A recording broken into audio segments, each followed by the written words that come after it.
আষাঢ় মাসের বিকেলবেলা বাইরে তখন ঝমঝম করে বৃষ্টি পড়ছে। ঘরের কোণে বসে পুরনো খবরের কাগজের স্তূপ থেকে কিছু একটা খুঁজছিলাম। দাদু আমার পাশেই আরাম কেদারায় বসে তার সান্ধ্যকালীন আদা চায়ের কাপে চুমুক দিচ্ছিলেন। আচমকা তিনি বলে উঠলেন, শুনলি রে সমু, তোর পিসির বাড়ির নিতাইয়ের বিয়ে ঠিক হয়েছে আগামী শনিবার। যেতে হবে কিন্তু। আমি কাগজ থেকে মুখ তুলে বললাম, এই বৃষ্টির মধ্যে কে যাবে দাদু? তাছাড়া অফিসের এত কাজ। দাদু আমার কথা শেষ করতে না দিয়েই বললেন, অজুহাত দিবি না। বিয়ে বাড়িতে যাওয়া মানে শুধু খাওয়া নয়, সম্পর্কগুলোকেও জিয়ে রাখা। আর হ্যাঁ, নিতাইয়ের বাবা আমার খুব প্রিয় বন্ধু ছিল। না গেলে কিন্তু তুই খুব মিস করবি, কারণ ওদের বিয়ে বাড়িতে কিন্তু পাঁঠার মাংস হচ্ছে। আমি যতদূর জানি পাঁঠার মাংসতে তুই না করবি না। তাছাড়া তোর বন্ধু দাশুকেও তো করেছে। দুই বন্ধু মিলে চলে যাস। বলেই দাদু চোখ টিপে হাসলেন। ঠিক আছে, বলছো যখন, আমি শনিবার হয়তো যেতে পারবো না, তবে প্রীতিভোজের দিন যাব। আচ্ছা ঠিক আছে, তাই যাস। আমি মৃদু হেসে আবার কাগজ দেখতে লাগলাম। নিতাইদের বাড়ি আমাদের বাড়ি থেকে প্রায় 30 কিলোমিটার। দাশু, নিতাই আর আমি একসাথে খুব খেলতাম। দাশুও আমার সাথে পিসি বাড়ি যেত। সেই কারণে দাশুর সাথেও নিতাইয়ের খুবই ভালো বন্ধুত্ব ছিল। তাই আমাদের সাথে দাশুকেও নেমন্তন্ন করেছিল। তখন বিকেল 5টা। আমার বাড়ির বারান্দায় আমি বাইকটা রেখে দাশুর জন্য অপেক্ষা করছি। দূরে মেঘ ডাকছে। এমন সময় দাশু এলো। কি রে সমু, তৈরি হলি? ওরা বলেছে খাওয়া শুরু হবে সন্ধ্যে 7টার পর। আরে হ্যাঁ রে, তৈরি আছি। এই বাইকটা ঝেড়ে টেড়ে রাখলাম। এই বৃষ্টিতে যদি খারাপ করে বসে তাহলে বিয়ের খাবার ফসকে যাবে। তা যা বলেছিস। আরে, তোকে দেখছি গলা অবধি কাদা, কি ব্যাপার? আরে রাস্তায় পড়ে গেছিলাম একটা গর্তে। ওসব ছাড়, খাবার মুখে পড়লে সব কষ্ট মা। ঠিকই বলেছিস, বিয়েবাড়ির পোলাও মাংস, ওফ! তারপর আজকের আবার স্পেশাল মেনু পাঁঠার মাংস। আর সহ্য হচ্ছে না রে, চল রে চল। ঠিক আছে দাঁড়া, দাদুকে বলে আসি।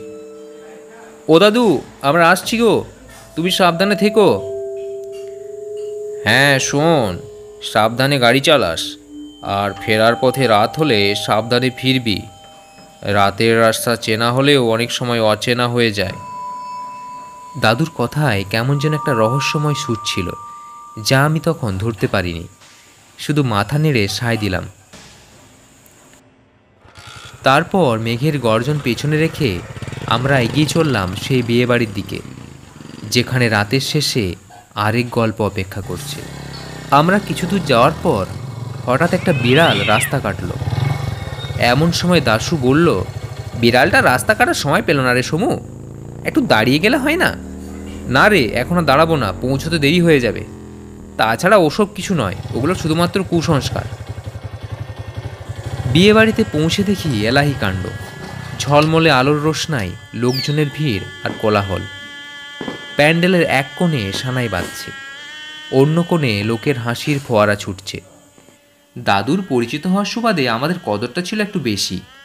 পিসিমা আমাদের দেখেই বললেন, আয় বাবা আয়, তোদের জন্যই অপেক্ষা করছিলাম। নে আগে মিষ্টি মুখ কর তো। না না পিসিমা, এত ব্যস্ত হওয়ার দরকার নেই, আমরা ঠিক আছি। আমরা মিষ্টিমুখ করে এদিক ওদিক ঘুরে লোকজনের সাথে মিশে গেলাম। নিতাইকে দেখে শুভেচ্ছা জানালাম। কিরে নিতাই, বিয়েটা তাহলে করে ফেললি বল? নিতাইয়ের মুখে হাসি। সে অনেক কথা, পরে সময় করে বলবো। তা তোরা কবে বিয়ে করছিস? সে এখন অনেক দেরি। আচ্ছা ঠিক আছে, তা শোন, আজকে রাতে কিন্তু যাবি না, আজকে রাতে থাকতে হবে। না রে ভাই, আজকে থাকতে পারবো না, খাওয়া দাওয়া করে বেরিয়ে যাব। সে কিরে, তা বললে কি হয়? এইরকম ওয়েদার আর তোরা নাকি বেরিয়ে যাবি? না রে নিতাই, কালকে অফিস আছে। ঠিক আছে, তা চলে যাবি যখন, তাহলে আর খাওয়া দাওয়া করতে দেরি করিস না। ওয়েদার কিন্তু ভালো নয়। না না, সে কোনো চিন্তা নেই। এরপরই এলো সেই মাহেন্দ্রক্ষণ, খাবার। দাদুর কথা মতোই পাঁঠার মাংস ছিল আজকের মূল আকর্ষণ, সাথে গরম গরম পোলাও, ভাজা আরও কত কি। দাশু তো রীতিমতো প্লেট নিয়ে ঝাঁপিয়ে পড়ল। আমি হালকা খেলেও দাশু 2 প্লেট কষা মাংস সাবার করলো। খাওয়া দাওয়া শেষে আমাদের বাড়ি ফেরার পালা। রাত তখন প্রায় 10:30। বাইরে ঝিরঝির করে বৃষ্টি পড়ছিল। পিসিমা আমাদের বিদায় জানাতে এসে বললেন, সমু, তোর দাদু তো আসতে পারেনি, তাহলে তোর দাদুর জন্য একটু কষা মাংস নিয়ে যা, আর বাকি খাবারগুলো আমি সব প্যাক করে দিচ্ছি, তুই নিয়ে চলে যা। ওসব আবার কেন দিতে হবে পিসিমা? তাছাড়া এত রাত্রে এইসব খাবার নিয়ে যাব? কিচ্ছু হবে না, এই নে তো। তারপর পিসিমা খাবার ভর্তি ব্যাগটা হাতে দিলেন। আমি ব্যাগটা ডিকির মধ্যে রাখলাম। ঠিক আছে পিসিমা, আসছি তাহলে। সাবধানে যাস বাবা, রাস্তাঘাটে একটু দেখে শুনে চলিস। দাদুর সেই সাবধান বাণী আবার মনে পড়ল। তারপর আমরা বেরিয়ে পড়লাম। লোকালয় ছেড়ে ধীরে ধীরে অন্ধকার রাস্তায় চলে এলাম। আধ ঘন্টা মতো যাওয়ার পর দাশু বলল, পুটু, একটা শর্টকাট রাস্তা আছে, যাবি? ওই রাস্তায় গেলেই আমাদের প্রায় মাইল 3 রাস্তা কম হবে। কিন্তু আমি তো ওই রাস্তা জানি না, যেটাতে এসেছি সেটাই জানি। না রে, আমার রাস্তা জানা আছে, চল তাহলে আমরা 1টার মধ্যে বাড়ি পৌঁছে যাব। হ্যাঁ রে, রাস্তা ভালো হবে তো? রাত্রিবেলা তো লোকজন রাস্তায় পাবো না। না রে, সে তোকে ভাবতে হবে না, আমার ভালো করে ও রাস্তা জানা আছে। মাঝে মাঝে দোকান আর একটা শালবন আছে, তাছাড়া রাস্তা খুবই ভালো। আচ্ছা ঠিক আছে, চল তাহলে। তারপর দাশুর কথা মতো আমরা ওই রাস্তা দিয়ে চলেছি। গভীর রাত্রে ঝিঝি পোকার আওয়াজ ও শেয়ালের ডাক শুনতে পাওয়া যাচ্ছে। এবছর যে পরিমাণ বৃষ্টি হচ্ছে তাতে চারিপাশে জমি, মাঠ, ঘাট জলে ভরে গিয়ে ব্যাঙেদের উৎসব হচ্ছে। কিছুক্ষণ মাঠের রাস্তা পেরিয়ে আমরা শালবনে প্রবেশ করলাম। চারিদিকে কেমন শব্দ হতে লাগলো। একটানা শোঁ শোঁ করে হাওয়া বইতে শুরু করেছে। কিছুক্ষণ যাওয়ার পর বনের ঘনত্ব ক্রমশ বাড়তে লাগলো। জঙ্গলের রাস্তা কাদাময়, বাইকের চাকা মাঝে মাঝে কাদায় আটকে যেতে লাগলো। কি রে দাশু, জঙ্গল তো আরো গভীর হতে লাগলো, এখনো তো কোনো দোকান দেখা গেল না। তুই রাস্তা ঠিক চিনিস তো? হ্যাঁ চিনি, কিন্তু এই রাস্তাটা তো ঠিক বুঝতে পারছি না। আমার মনে হয় আরো আগে রাস্তা ছিল, রাস্তা ভুল হয়েছে। সে কি, কি বলছিস? এমন সময় হঠাৎই পেছনের চাকাটা মাটিতে বসে গেল মনে হলো। দেখলি তো, মনে হয় চাকা পাংচার হয়েছে। এবার কি করবি? সে কি, দাঁড়া তো, নেমে দেখি। দাশু ও আমি বাইক থেকে নেমে পড়লাম। পিছনের চাকাটা ভালো করে দেখলাম, না, চাকা তো ঠিকই আছে। তাহলে হঠাৎ করে বসে গেল কেন?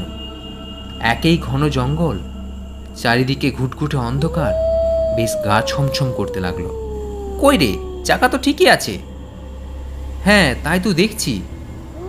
চল আর দেরি না করে চেপে পড়। তারপর আবার বাইকে উঠলাম। মিনিট 15 হয়েছে, হঠাৎ ইঞ্জিনটা বিকট আওয়াজ করে বন্ধ হয়ে গেল। কি রে, আবার কি হলো? বাইকে স্টার্ট হচ্ছে না দাশু, স্টার্ট বন্ধ হয়ে গেছে। সে কি, তোকে বারবার বলেছি এবারে বাইকটা চেঞ্জ কর। না রে, বাইকটা ঠিকই ছিল, কিন্তু কেন যে এমন হলো বুঝতে পারছি না। এবার সত্যি সত্যি গা ছমছম করতে লাগলো। একেই ঘন শাল জঙ্গল, তারপর ঘুটঘুটে অন্ধকার, আকাশে ঘন কালো মেঘ, মাঝে মাঝে বিদ্যুতের ঝলকানি, যেন এক রহস্যময় ভৌতিক পরিবেশের সৃষ্টি হয়েছে। আর এই ভৌতিক রহস্যময় পরিবেশের সাক্ষী হতেই যেন আমরা এইখানে এসেছি। সমু, এখানে দাঁড়িয়ে থাকা ঠিক হবে না, চল আমি বাইকটা ঠেলছি, তুই হ্যান্ডেলটা ধর। হ্যাঁ ঠিকই বলেছিস, দেখি যদি আগে কোনো লোকালয় থাকে। তারপর দুজনে মিলে বাইক ঠেলতে লাগলাম। এইভাবে কিছুক্ষণ যাওয়ার পর আমরা দুজনেই হাঁপিয়ে পড়লাম। দেখ দাশু, আমাদের এই পথে না এলেই বোধহয় ভালো হতো। এবার দেখ কেমন অসুবিধা, এই রাত্রিতে মনে হয় না কোনো গ্যারেজও খোলা থাকবে। এমন সময় ঝমঝম করে বৃষ্টি শুরু হলো। মাথায় ও মুখে বৃষ্টির ফোঁটা আঘাত করে চলেছে। সামনাসামনি কোনো আশ্রয় দেখতে পাচ্ছি না। হঠাৎ দূরে একটা আলো দেখা গেল। দাশু, মনে হয় একটা আশ্রয় পাওয়া যাবে। হ্যাঁ রে, আমারও তাই মনে হচ্ছে। তাড়াতাড়ি চল, পুরো ভিজে গেছি। আমি তাকিয়ে দেখি আবছা আলোয় একটা ভাঙাচোরা টিনের গ্যারেজ। ভেতরে মনে হয় একটা আবছা আলো জ্বলছে। বাইরে পুরনো টায়ার আর মরচে পড়া লোহার টুকরো ছড়ানো, যেন বহু বছর ধরে পরিত্যক্ত। মনে একটা আশার উদ্রেক হলো। ভাবলাম, যা গ্যারাজের লোক যদি রাত্রে থাকে তাহলে ওকে ডেকে বাইকটা সারিয়ে নেব। কিছু দূরে গাড়িটাকে রেখে আমরা ছুটে ওই গ্যারেজটাতে আশ্রয় নিলাম। যাক, একটা আশ্রয় পাওয়া গেল। যদি গাড়িটা সারানো না যায় তবু এখানে রাতটা কাটানো যাবে। হ্যাঁ রে, ঠিকই বলেছিস। দাঁড়া, আমি একটু কড়া নাড়িয়ে দেখি কেউ আছে কিনা। এই বলে দরজার কড়াটা দাশু নাড়তে লাগলো। ও ভাই, কেউ আছো? কেউ আছো এখানে? গ্যারেজের দরজাটা ক্যাঁচ ক্যাঁচ শব্দ করে খুলতেই একটা বয়স্ক লোক বেরিয়ে এলো। তার চোখ দুটো যেন কেমন লালছে, পরনে ময়লা পোশাক। লোকটা ভাঙা ভাঙা গলায় জিজ্ঞাসা করলো, কে তোমরা? এত রাতে এখানে কি করছো? দাদু, আমরা বিয়ে বাড়ি থেকে ফিরছি। পথে বাইকটা খারাপ হয়ে গেছে, একটু সারিয়ে দেবে? না, এখন তো আমার কাছে লোক নেই, সবাই সন্ধ্যায় চলে গেছে। এখন আমি এই দোকান আগলে একাই আছি। তোমরা বরং এখানেই থেকে যাও, সকাল হলেই গাড়ি সারিয়ে চলে যাবে। আমি পাশের ঘরটা খুলে দিচ্ছি, ওইখানে চৌকিতেই তোমরা একটু জিরিয়ে নাও। কিন্তু সাবধান, রাত্রে একা দরজা খুলে বেরোবে না। এই যে দেখছি মেঘনা চাইতে জল। আমি মনে মনে ভাবলাম, যাক, রাতটা একটু কাটানো যাবে, সকাল হলেই না হয় গাড়ি সারানো যাবে। এই বলে বুড়ো দাদুটা পাশের ঘরটার তালাটা খুলে দিল। যাও, ওই দেখো একটা চৌকি পাতা আছে। আর তোমাদের গাড়িটা কোথায়? ওই তো গাড়িটা, চল দাশু, গাড়িটা নিয়ে আসি। তারপর আমরা গাড়িটা নিয়ে এসে বারান্দাতে রেখে ঘরের চৌকিতে গিয়ে বসলাম। বুড়ো তখন নিজের ঘরটা বন্ধ করে মনে হয় শুয়ে পড়েছে। মনে মনে ভাবলাম, এই যুগেও এখনো ভালো মানুষ আছে যে অপরিচিত আমরা দুজন মানুষকে কোনো রকম সন্দেহ না করেই একটা ঘরে থাকতে দিল।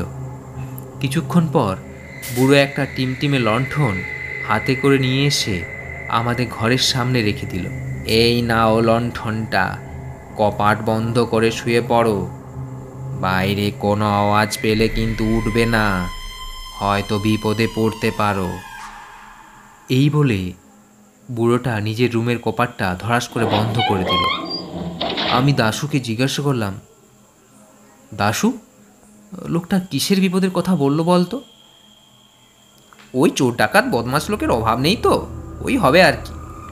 আমিও দাশু চৌকিতে বসে আছি। বাইরে তখনও ঝমঝম করে বৃষ্টি পড়ছে। দূরে কুকুরের ঘেউ ঘেউ শব্দ শোনা যাচ্ছে। হাত ঘড়িটার দিকে তাকিয়ে দেখলাম রাত্রি 12টা। সকাল হতে এখনো ঘন্টা 5 বাকি। দাশু তখন বসে বসেই দেয়ালে ঠেস দিয়ে নিদ্রাচ্ছন্ন হয়ে পড়েছে।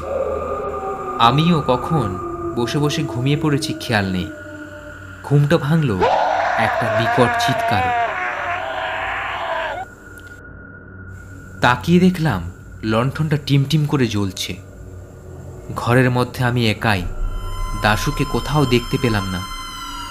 আমি ভয়ে চিৎকার করে ডাকলাম, দাশু, দাশু, তুই কোথায়? কোনো সাড়া পেলাম না। চারিদিকের পরিবেশটা একদম থমথমে।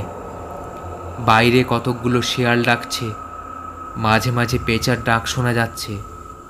এমন সময় হঠাৎ গ্যারেজের ভেতর থেকে একটা তীক্ষ্ণ ধাতব শব্দ শুনতে পেলাম। তারপরেই দাশুর একটা চিৎকার, সমু, আমাকে বাঁচা, সমু, আমাকে বাঁচা। আমি রুম থেকে ছুটে বাইরে বেরিয়ে এলাম। এসে ওই ঘরের দরজার সামনে এসে দাঁড়ালাম। আমার বুক ধড়াস ধড়াস করতে লাগলো। আমি দরজা ঠেলে ভেতরে ঢুকতেই যা দেখলাম তাতে আমার চোখ কপাল উঠে গেল। গ্যারেজের ভেতরে ঢুকে আমি দেখলাম দাশু মাটিতে অজ্ঞান হয়ে পড়ে আছে, আর সেই বয়স্ক লোকটা একটা বিশাল রেঞ্চ হাতে নিয়ে আমার দিকে এগিয়ে আসছে। তার চোখে এক হিংস্র হাসি। আমার মাথা কোনো কাজ করছে না। লোকটা যখন এক পা দুপা করে এগিয়ে আসছে, তখন আমার চোখে পড়ল দেয়ালে ঝোলানো কিছু পুরনো যন্ত্রপাতি। কোনো এক অজানা শক্তি যেন আমাকে টেনে নিয়ে গেল সেদিকে। একটা ভাঙা লোহার রড তুলে নিয়ে আমি প্রাণপণে লোকটার দিকে ছুঁড়ে মারলাম। লোকটা সরে যেতে পারল না। রডটা তার কপালে গিয়ে লাগলো। সে একটা গোঙানির শব্দ করে লুটিয়ে পড়ল। আহ আহ! আমি দ্রুত দাশুর কাছে গেলাম, ওর পালস চেক করলাম। ভাগ্যক্রমে ও বেঁচে আছে, শুধু অজ্ঞান হয়ে আছে। বাইরে বেরোনোর চেষ্টা করলাম, কিন্তু দেখলাম গ্যারেজের দরজাটা বাইরে থেকে আটকানো। মনে হলো কেউ যেন বাইরে থেকে তালা মেরে দিয়েছে। আমি মরিয়া হয়ে দরজা ধাক্কাতে শুরু করলাম। কেউ আছো? দরজাটা খোলো, কেউ আছো? কিছুক্ষণ ধাক্কাধাক্কির পর দরজাটা নিজে নিজেই খুলে গেল। বাইরে তাকিয়ে দেখি অসংখ্য ছায়ামূর্তি আমার দিকে তাকিয়ে আছে। মনে হলো যেন ওরা আমাদের দিকে উল্লাস করছে। ভয়ে আমার রক্ত যেন জল হয়ে গেল, মাথা ঝিমঝিম করতে লাগলো। হঠাৎ গলায় প্রচণ্ড চাপ অনুভব করলাম। তারপর ধীরে ধীরে সব অন্ধকার হয়ে গেল। যখন চোখ খুললাম তখন সকাল হয়ে গেছে। পাখির কিচিরমিচির আর সূর্যের মিষ্টি আলো আমার গায়ে এসে পড়েছে। আমি দেখলাম আমরা একটি খোলা মাঠে শুয়ে আছি। কিন্তু এ কি? আমরা এখানে কি করে এলাম? সেই ঘর, সেই জঙ্গল সব কোথায় গেল? আমাদের আশেপাশে কতকগুলো শুকনো আধ পোড়া গাছ আর কিছু ভাঙাচোরা লোহার টুকরো দেখতে পেলাম, যা হয়তো ভাঙা গাড়ির বিভিন্ন যন্ত্রাংশ হতে পারে। আমি দাশুকে ডাকলাম, দাশু, এ দাশু, ওঠ। দাশু ধরফর করে উঠে বসল। এ কি রে সমু, আমরা কোথায়? আর সেই ঘরটাই বা গেল কোথায়? বুড়ো দাদুকেও তো দেখছি না। আমি বললাম, সেটাই তো আমিও ভাবছি। আমি গত রাতের সব ঘটনা দাশুকে বললাম। এমন সময় দূরে একটি লোকের গলা শুনতে পেলাম। দেখলাম লোকটি আমাদের দিকে এগিয়ে আসছে। তোমরা এত সকালে এখানে কি করছো? আমরা মানে। তারপর আমরা সব ঘটনা খুলে বললাম। সব শুনে লোকটি বলল, তোমরা খুব ভাগ্যবান যে বেঁচে ফিরেছ। ওই বুড়োর খপ্পরে যে পড়েছে সে আর বেঁচে ফেরেনি। আমরা অবাক হয়ে জিজ্ঞাসা করলাম, কেন? ওই বুড়োর সম্পর্কে তুমি কি কিছু জানো? লোকটি বলল, সে কথা এখন বলা যাবে না। এখন আমি গরু নিয়ে যাচ্ছি। এই ঘটনার কথা জানতে হলে পরে একদিন পটাশপুরে এসো, তখন না হয় তোমাদের সব খুলে বলবো। এই বলে লোকটি গুনগুন করে গান গাইতে গাইতে চলে গেল। তারপর ভোরের সূর্যের আলোয় মাঠের রাস্তা ধরে আমরা গ্রামের পথে রওনা দিলাম।